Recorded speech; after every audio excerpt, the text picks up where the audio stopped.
অর্পণ করার বিষয়টি মোটামুটি নিশ্চিত হতে পেরেছে। এই ব্যাপারে পরম করুণাময় আল্লাহ তাআলার কাছে কৃতজ্ঞতা এবং জনগণের প্রতি ধন্যবাদ জানাবেন আমাদের দলের চেয়ারম্যান জনাব তারেক রহমান।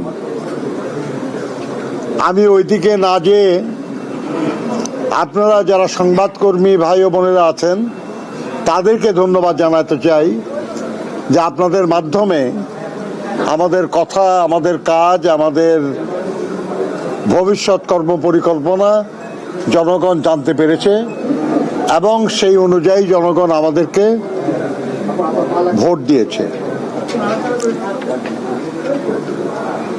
আপনাদের সবার প্রতি সেই জন্য ধন্যবাদ এবং কৃতজ্ঞতা জানাই।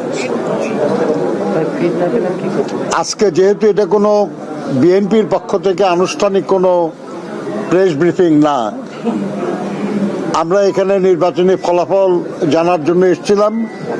যাওয়ার পথে আপনারা আপনাদের সামনে কথা বলার জন্য আপনারাই আমন্ত্রণ করেছেন।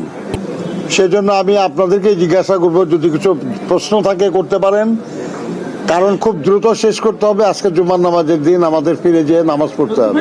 একটা বলেছিলেন যে জাতীয় সরকার একজন করে আল্লাহর ওয়াস্তে জুলাই অভ্যুত্থানের শক্তি, পক্ষের শক্তি এবং ফ্যাসিস্ট বিরোধী যে সমস্ত শক্তি ছিল তাদের কিনা জাতীয় সরকারের একটি কথা ছিল।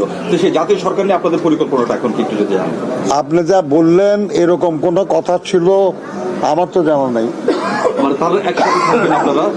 আপনি যে ল্যাঙ্গুয়েজে বললেন ওই ল্যাঙ্গুয়েজে আমরা কেউ কখনো বলি নাই, কাজেই আপনার প্রশ্নের জবাব দেবো কেমনে?